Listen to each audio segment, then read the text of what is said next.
다음은 여야의 대선 경쟁 상황을 좀 짚어보겠습니다. 먼저 첫 번째 기사는 여야 전체 상황을 좀 다루고 있어요. 윤석열, 이재명 출격, 대선 슈퍼위크 개막됐다 이렇게 돼 있습니다. 이 슈퍼위크라는 표현은 주로 미국 대선 경쟁을 상에서 많이 쓰는데 우리나라 대선 관련해서 등장을 했습니다. 윤석열 전 총장은 내일이고요. 이재명 경기지사는 오는 1일, 내달 1일 출마 선언 예정입니다. 그리고 민주당, 여당이 민주당은 오늘부터 2주간 예비 경선에 들어갑니다. 예비 경선, 일단 지금 9명 정도가 후보로 꼽히죠. 그리고 1차로 6명으로 숫자를 좁히게 되는 상황입니다. 그리고 최재형 감사원장 오늘 사퇴, 이걸 뭐라고 할까요? 예고일까요? 예정일까요? 아무튼 이 얘기가 나왔습니다. 레이스 가세할 듯하다 이렇게 돼 있습니다. 자, 그럼요. 지금부터는 여당 상황에 집중을 좀 해보겠습니다. 다음 기사입니다. 막 오른 여당 대선 레이스, 이재명 대세론에 반이 연합군 맞불을 놓고 있다. 아래로 가겠습니다. 대선 경선에 나설 것으로 보이는 후보들. 근데 등록을 아직 안 끝냈으니까 일단 본인들이 의사를 강하게 밝힌 분들 사진이 쭉 있습니다. 옆으로 한번 쭉 흘려서 보겠습니다. 이런 분들입니다. 총 9명이 꼽히고 있습니다. 그래서 뭐 언론에서는 구룡 뭐 이렇게 표현도 해요. 여기 보시면 여기 구룡 표현이 있군요. 여당이 오늘부터 대선 후보 등록, 오늘부터 사흘간 등록을 받습니다. 구룡 출마 대기다. 자, 그런데요. 구룡인데 다 같은 용은 아니다. 조금 상황이 다르다. 그래서 이렇게 돼 있습니다. 1강 1중 7약입니다. 초반 판세가 이렇습니다. 지지율상으로 그렇다는 거죠. 내달 11일 6명으로 압축되고 토론회 등 경선 방식이 변수다. 이것도 정해야 되거든요. 정세균 지지율 주춤 속에 뭐 추미애, 박용진, 이광재 추격하나 뭐 이런 내용입니다. 여기 있습니다. 뭐 다 아시겠죠? 누가 1강이고 1중이고 7약인지는 시청자 여러분께서 아실 것 같아서 굳이 설명을 드리지는 않겠습니다.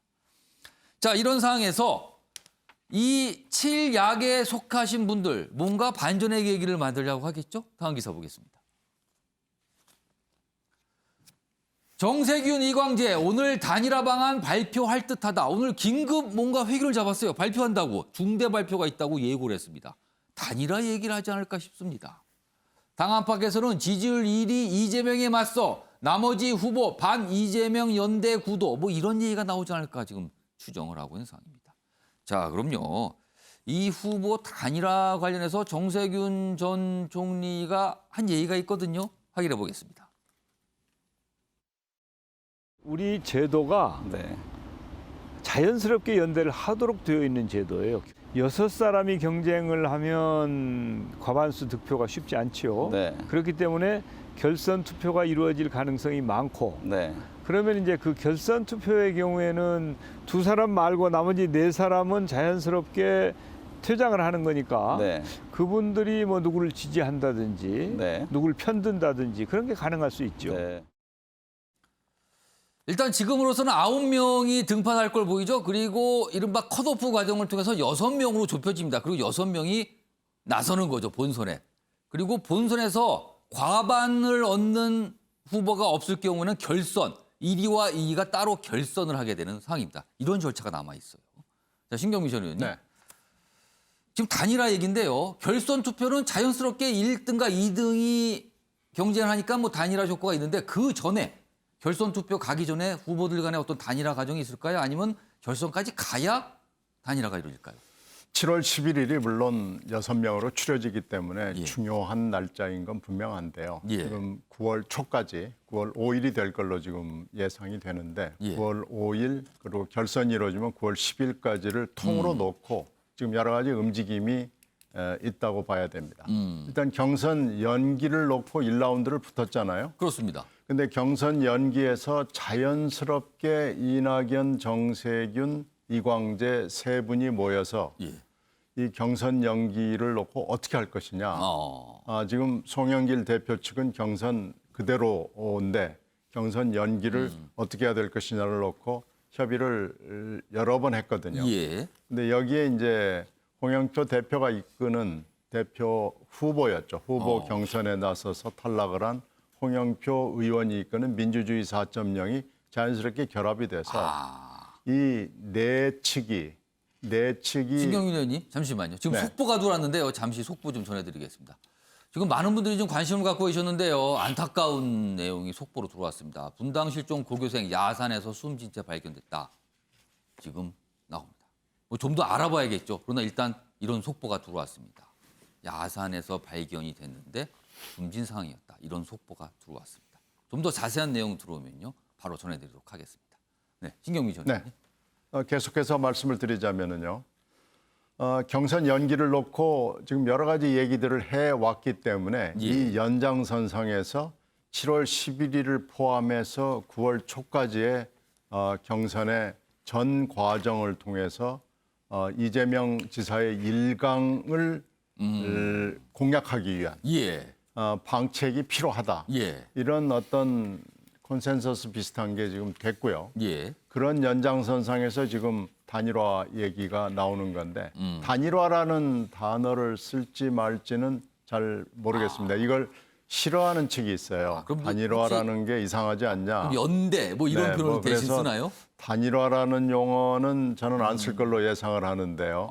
연대 내지는 뭐 비슷한 단어를 써서 이재명 지사의 일강 체제를 공략하기 위한 여러 가지 방책들이 상당히 많이 나올 것으로 예상이 되고 그중에 하나가 지금 1차로 나온 게 정세균, 이광재 이 두 분의 얘기로 일단은 표출이 될 것으로 보입니다. 두 분이 조기에 뭐 단일한 표현을 뭐 좀 어감이 그렇다고 잘 안 쓴다는데 뭐 어쩔 수 없습니다. 두 분이나 또는 다른 분들이 조기에 한 후보로 뭉칠 가능성 이건 어떻게 보세요? 가능성이 있죠. 7월 11일 날 지금 현재 이 6자리를 놓고 싸우잖아요. 근데 이 6자리에서 지금 들을지 말지 이렇게 어떻게 보면 선상에 서 있는 후보들이 꽤 있습니다. 이 후보들 입장에서는 6자리에 드느냐 마느냐가 정치 운명을 가르는 것일 수도 있고요. 그렇기 때문에 괜히 못 들으면 또 이게 또 7월 11일 이전에 여러 가지 움직임이 있을 수 있고요. 이 움직임은 계속해서 9월 초까지 간다고 봐야 됩니다. 자, 최영철 편집위원. 사실 일단 이 단일화 이것도 관심사고요. 또 하나의 관심사는요. 3위. 지금 1강은 이재명 경기지사고요. 그다음에 이낙연 전 대표가 10% 한 초반대 정도 지지율이 보통 나오거든요. 그래서 1중으로 평가받습니다. 나머지가 7약인데 3위를 누가 기록을 할 것인가. 뭐 지지율상으로도 그렇고 실제 뭐 경선에 들어가서도요. 뭐 추미애 전 법무장관, 박용진 의원, 뭐 정세균 전 총리 등등등 거론이 되는데 이 3위 어떻게 전망하세요?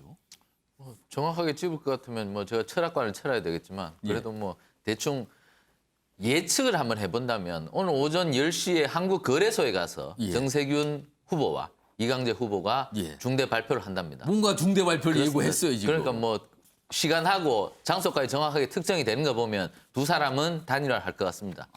그렇다면 판도가 조금 바뀌지 않을까. 달라진다. 그렇습니다. 그렇다면 어떻게 구도를 읽어봐야 하냐면 지금 이재명 후보나 이낙연 후보나 지금 다른 측면에서 보면 이 사람들이 과연 친문, 문재인 대통령의 적장자, 제대로 된 후계자가 되느냐 여기에 대해서 당내에서 어떤 목소리가 있다는 것이죠. 문재인 대통령이 실패한 대통령이 아니라면 우리나라 정치 문화에서 제대로 된 후계자를 세워서 다음에 정권을 재창출해야 한다는 것이 우리나라 사실상 정당 문화거든요. 그렇다면 문재인 대통령의 친문에 후계자를 세울 수 있는 후보는 누굴 것이냐. 그렇다면 이광재 후보가 양보를 한다면 저는 정세균 후보가 3등을 하지 않을까. 그래서 유리해진다. 그렇습니다. 유리해진다. 후계자 구도를 만들어서 아마 이재명 후보를 격렬하게 추격하는 그러한 그림을 만들어 나가지 않을까. 사실 문재인 대통령의 후계자라면 뭐 김경수 지사나 뭐 유시민 노무현재단 이사장이나 뭐 이러한 분들이 언급이 됐지만 출마를 안 하겠다고 결국엔 결정이 났거든요. 그렇다면 친문의 입장에서는 제대로 된 후계자 한 명 있어야 되지 않느냐. 이런 목소리가 나올 수밖에 없기 때문에 저는 만약 이렇게 간다면 친문의 문재인 대통령의 후계자로서 정세균 후보가 여러 다른 후보들 세력을 규합함으로써 예. 3등에 극적으로 안착하지 않을까 이렇게 예측을 해봅니다. 3위가 과연 어떻게 될 것인가? 그리고 3위가 또 2위 자리로 올라설 것인가? 뭐 이런 거에 관심사입니다. 이거 왜냐하면 이재명 경기지사가 단연 지금 앞서고 있는 상황이기 때문에 그렇습니다. 지금 상황은요. 자, 앞서서 경선 연기 논란이 있었지만 연기 안 하고 그대로 가기로 원래 정한 대로 가기로 했죠. 이게 1라운드라고 할 수 있습니다. 그럼 2라운드는 경선 룰을 가지고 다시 일어날 수도 있거든요. 그중에서도 뭐 토론 방식 등등등을 놓고 이견이 나오고 주장이 나올 수 있습니다. 기사가 있습니다. 여당 경선 룰 전쟁도 후끈. 박용진, 당규 고쳐서라도 파격적으로 진행해야 된다. 뭔가 지금의 해왔던 방식 안 된다. 이런 거죠. 이재명, 흥행에 집착해서야 되겠나 반발하고 있죠. 역시 또 이게 갈등의 전선이 형성될 듯합니다. 지금. 이런 가운데 야당은 뭐 국민 여론조사 확대도 공방이다. 뭐 이런 얘기입니다. 자, 그럼요. 이와 관련된 목소리가 있었는데요. 확인해 보겠습니다. 경선 흥행 위해서 좀 아이디어 제안하실 것 있는지 궁금해요. 다양한 방식의 후보 간 토론을 만들자는 거였습니다. 그 뭐 6명 혹은 9명 이렇게 다 세워놓고 1분 30초씩 대답해 달라 이런 낡은 방식에서 벗어나야 된다라고 하는 건 대선기획단 쪽에서도 잘 알고 있는 것 같았고 우리가 과감하게 그런 그 규정을 바꿔서라도 그런 장을 마련해야 되는 것이 당연하다고 생각합니다. 최소한 그 3인 1조가 돼서 한 3번 정도, 4번 정도 하면 전부 다 상대를 바꿔가면서 토론할 수가 있거든요. 그러니까 경선룰, 구체적으로는 토론 방식입니다. 9명이 등판하게 되면 9명이 다 나와서 조금씩 얘기하는 거 이거 안 된다. 뭔가 다른 방식, 집중적으로 할 수 있는 방식을 좀 가야 된다. 이런 주장입니다. 신경민 전 의원님, 이 역시 2라운드가 시작되는 겁니까? 1.5라운드는 3위 경쟁으로 일단 봐야 되고요. 2라운드는 이 토론 규칙인데 예. 지금 9명이잖아요. 이 예. 9명이 쭉 세워놓고 지금 2번 토론을 하는 걸로 대선 경선 기획단이 어저께 확정을 했습니다. 후보마다 발언 시간은 따지고 보면 얼마 되지는 자, 않겠네요. 그런데 이건 이제 9명이 가령 1시간 반을 한다고 생각을 해보면 예. 산술적으로 예. 몇 분 안 되거든요. 그렇죠. 아무리 9명을 뭐 압축을 하고 압축을 해도 방법이 없습니다.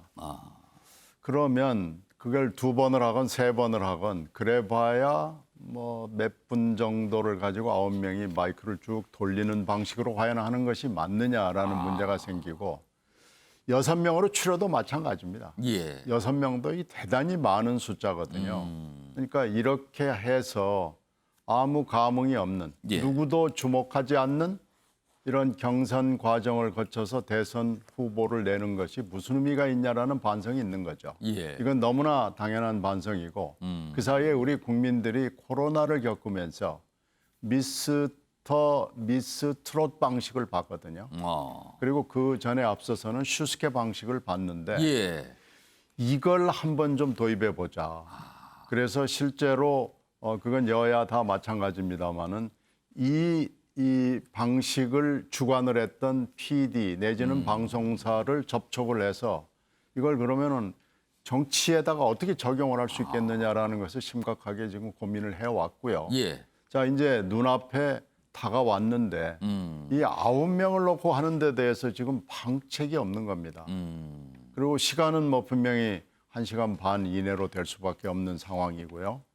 역시 갈등 대상이군요. 네, 이것도 이걸 지금 그러면. 어떻게 해야 되느냐. 그러니까 특히 젊은 후보들은 안 된다라고 얘기를 하는 거고요. 도전하는 입장에서는 이것 가지고는 도저히 안 된다라고 얘기를 하는 거고 수성을 해야 되는 지키는 입장에서는 룰대로 하자. 지금 이런 형국인데요. 결과적으로는 이 갈등을 어떻게 해소할 수 있느냐라는 것이 예. 2라운드에 아마 결정적 어떻게 보면 분쟁처라고 그럴까요? 이게 될 것 같고요. 일단 지금 우리는 1.5라운드를 보고 있는데 1.5라운드와 2라운드가 지금 같이 진행되고 있는 형국입니다. 아까 1.5라운드는 구체적으로 뭐라고 말씀하셨어요? 저기 3등을 어떻게 하느냐. 3위 싸움이 네, 누군가. 3위 아니, 싸움하고 이제 6등 안에 들어가는 싸움이 1.5라운드라고 봐야죠. 이른바 이제 방송들이 많죠. 오디션 프로그램 방식이라면은 예를 들면은 여러 후명이 한 10명 후보가 있으면 한 명씩 탈락을 시키는 방식이 있고요. 그리고 여러 명의 후보들을 그룹을 져서 그룹 대 그룹의 경쟁으로 가는 방식도 있거든요. 과연 여당의 대선 경쟁 이전처럼 그냥 모든 후보가 다 나와서 한마디씩 하는 방식일까 아니면 새로운 방식을 채택할까? 이것도 갈등 전선이 조금씩 보이고 있는 상황입니다. 다음은 야권 대선 주자들과 관련된 내용 좀 짧게 짚어보겠습니다. 기사가 하나 있습니다. 야권 대선 후보는 참 많이 다뤄졌죠. 근데 이 기사는 조금 다른 각도입니다. 대선 문턱, 영선들의 대약진. 주로 지금 야당에서 주목받는 분들은 영선이에요. 뭐 국회의원 해본 경력이 없으니까요. 야당 유력 후보는 모두 문정부 출신이다. 그리고 문정부와 대립각을, 특히 여당과 대립각을 보였다. 이거 아이러니 아니냐 이 얘기입니다. 얘기 좀 해보겠습니다. 윤경호 의원님. 지금 야당 대선 주자로 꼽히시는 분 세 분이 계십니다. 윤석열, 최재형, 김동연.